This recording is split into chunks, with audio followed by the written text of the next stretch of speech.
안녕하세요. 이가피겨스의 신간 읽기입니다. 오늘 리뷰할 책의 제목은 다시 어떻게 읽을 것인가, 나오미 베런 지음, 전병근 옮김, 어크로스에서 2023년 1월 5일에 발행하였습니다. 저자는 스탠포드 대학교에서 언어학 박사학위를 받고 모국어 습득, 읽기와 쓰기에 대한 많은 연구를 수행했으며 미국 기호학회 회장을 지냈고 현재 미국 아메리칸 대학교 언어학 명예교수입니다. 이 책은 4부 10개 장으로 구성되어 있는데요. 440페이지에 달하는 좀 긴 책입니다. 이 책을 선택한 이유는 저는 늘 책을 읽는 편이고 또 그것을 여러분에게 전달하고 있지만 항상 책을 잘 읽는 것에 대한 고민을 합니다. 저는 먼저 옴기니의 해제를 여러분께 소개하고 각 부의 핵심 내용을 전달하겠습니다.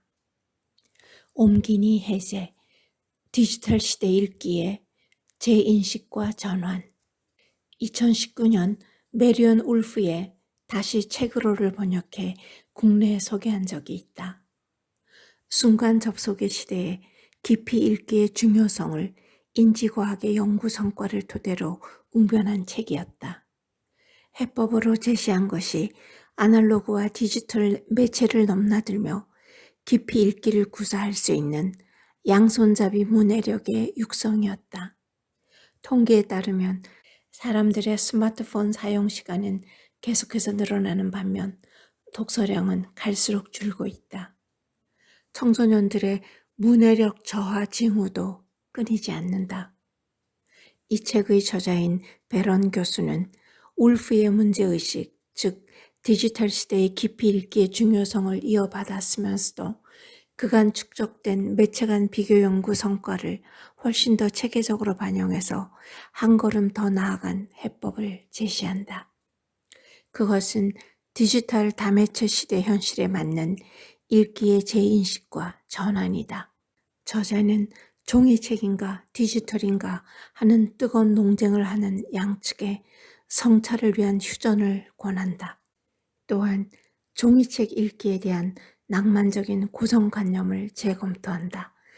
사실 우리는 종이책을 읽을 때에도 제대로 정독하는 경우는 드물지 않은가.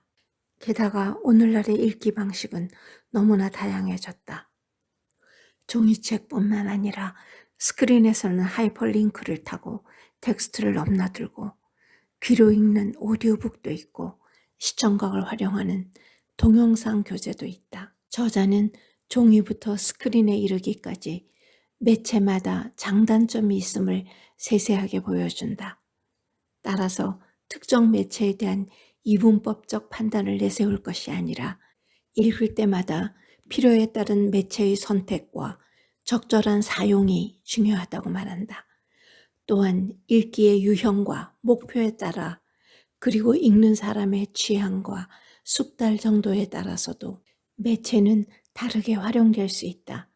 이 책에서 집중해 살펴보는 디지털 매체만 해도 장단점은 일률적이지 않다. 나이에 따라 목적에 따라 달라질 수 있다. 걸음마 단계나 취약전 아동의 경우 읽기의 목적이 사회적 소통력 향상이라면 종이책이 낫다. 그게 아니라 읽기에 재미를 붙이도록 하는 게 목적이라면 디지털 책이 마중물이 되어줄 수도 있다.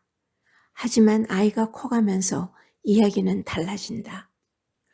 디지털 도구는 검색과 멀티태스킹, 하이퍼리딩에 유용한 반면 은연중에 읽는 속도를 점점 빨라지게 하고 그 결과 이해력의 저하를 초래할 수 있다. 따라서 디지털로 읽을 때는 의식적으로 속도를 늦추고 멀티태스킹 충동을 누르고 텍스트에 집중하게 해야 한다.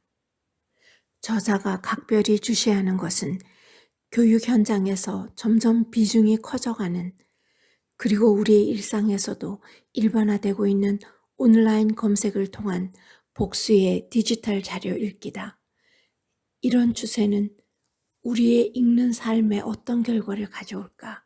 다양한 연구 결과들은 온라인 읽기가 종이로 읽을 때보다 덜 복합적이고 덜 성찰적인 사고를 권장할 위험이 있다고 경고한다. 왜 그런가? 여기서 주목해야 할 것이 바로 읽기에서 마음가짐, 마인드셋의 문제다. 마음가짐이란 습관화된 마음 상태를 말한다. 저자는 매체별 읽기를 비교할 때 읽는 사람의 정신적 태도도 함께 대조해서 봐야 한다고 말한다. 사람들은 디지털로 읽을 때의 마음가짐이 종이로 읽을 때보다 얕아지기 쉽게 설정되어 있다는 것을 알아채지 못한다. 결과는 모든 사고의 피상화로 이어진다. 요컨대 디지털 위주의 교육은 학생들의 사고 깊이를 얕게 만들 수 있다. 온라인에서 정보의 소재를 파악하고 사실을 확인하는 데는 잘 맞지만 필요한 사색과 비판적 평가 능력은 길러주지 않는 경향이 있다. 디지털 기기는 독해와 같이 복잡한 인지 기술을 기르는 데는 종이보다 못하다는 것이 숱한 연구의 결론이다. 그럼에도 학교 현장은 급속히 디지털화로 질주하고 있다. 서울시도 2022년 중학교 신입생 전원에게 태블릿을 무상 지급한 데 이어 2023년부터 고등학교에도 도입하고 2024년부터는 초등학생으로도 확대하는 방안을 검토하기로 했다고 한다. 미국에서는 교과서 비용이 오르면서 학교와 출판사들이 디지털 우선 정책으로 돌아섰다. 앞으로 미국 내 모든 교과서는 먼저 디지털로 출판될 거라고 한다. 디지털 읽기에 대한 적절한 지도 없이 기기만 보급하는 것은 심각한 부작용을 낳을 수 있다. 매체에 맞는 읽기 지도가 따라야 돌이킬 수 없는 화를 피할 수 있다. 더 큰 문제는 얕은 읽기의 일반화다. 이미 사람들은 점점 종이책도 디지털식으로 읽는 경향을 보인다. 묵직한 내용의 글을 차분히 집중해서 읽기가 예전보다 어려워졌다는 말들을 많이 한다. 상황은 더욱더 심각해질 가능성이 크다. 매체가 디지털이든 종이든 올바른 읽기의 습관을 기르기 위한 의식적 노력이 필요하다고 저자는 역설한다. 읽기가, 그 중에서도 깊이 읽기가 왜 그렇게 중요한가? 이것은 결국 읽기의 목적이 무엇인지에 대한 질문으로 귀결된다. 읽기는 단순히 시험을 잘 보고 보고서를 잘 쓰기 위한 것인가? 아니다. 평생에 걸쳐 계속될 장기 학습의 기반이다. 읽기 교육은 학생들에게 주체적 인간으로서 성찰 능력과 함께 민주시민으로서 비판적 사고력, 디지털 시대의 올바른 정보 사용력을 길러주는 것이라고 저자는 말한다. 배움의 목표는 경제적 성공을 넘어 좋은 삶이어야 한다. 그런 맥락에서 저자가 강조하는 것은 장문 읽기의 중요성이다. 어떤 문제의 핵심에 가다르면 긴 형식의 글과 씨름해야 한다. 소설책 읽기는 이해 기술의 높은 차원인 추론 능력과 높은 상관관계가 있다. 저자는 긴 글, 특히 문학 읽기가 학교 교육에서 사라지는 것을 우려한다. 디지털 매체를 사용하더라도 의식적으로 장문의 텍스트를 읽는 능력을 길러주는 것이 중요하다. 교육의 진정한 목적이 장기 학습이라면 서사를 포함한 긴 글 읽기를 존중하는 교과 과정을 만들고 그 중요성을 옹호해야 한다. 이제 읽기에 관한 한 종이냐 디지털이냐 양자택일식 논쟁은 어리석다. 둘 다 공존할 것이다. 특히 디지털은 계속해서 진화할 것이다. 중요한 것은 올바른 균형의 발견과 효과적 실행이다. 기억해야 할 것은 인간성의 핵심이 긴 글 읽기를 통한 사고와 공감의 깊이에 달려있다는 사실이다. 저자는 제2부에서 텍스트가 디지털일 때 일반적 조언은 다음과 같다. 첫째, 속도를 늦춰라. 둘째, 주의를 뺏는 것들을 없애라. 셋째, 읽어서 얻고 싶은 것이 무엇인지 목표를 정하라. 넷째, 텍스트에 적극적으로 개입하라.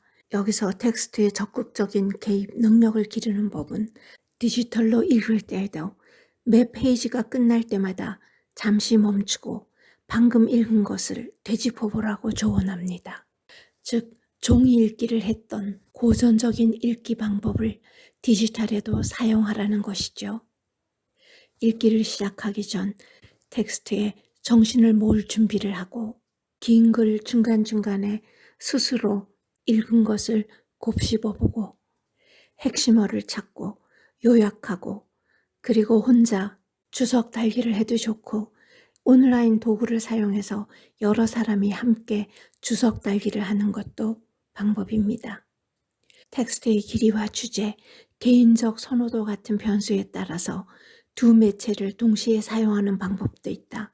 예를 들어 읽기는 종이로 하되 필기는 디지털 방식으로 혹은 그 반대로 한다. 읽기는 디지털로 하되 개념지도 그리기는 손으로 한다. 이 책에서는 온라인 자료의 진정성 가려내는 방법도 제시합니다. 오디오북과 동영상 읽기에서도 전통적인 읽기 전략을 여러분이 익숙하게 알고 있는 그 읽기 전략을 그대로 적용하는 겁니다. 다시 듣기를 한다든가 주석 달기 혹은 오디오와 텍스트를 혼용하는 것입니다.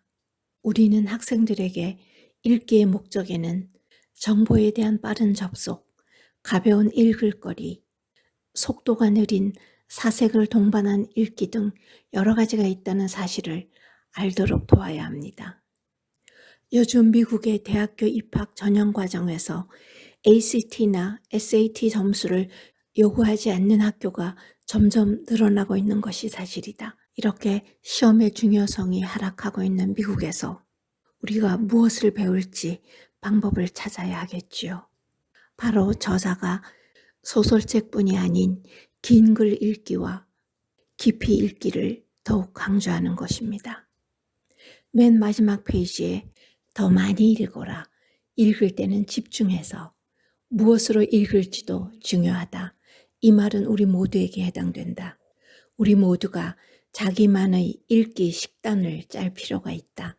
즉, 각 매체의 장단점을 알고 보완 방법을 생각하라는 뜻입니다. 그 보완 방법은 다름 아닌 전통적인 책 읽기에서 받은 교훈을 그대로 사용하면 됩니다.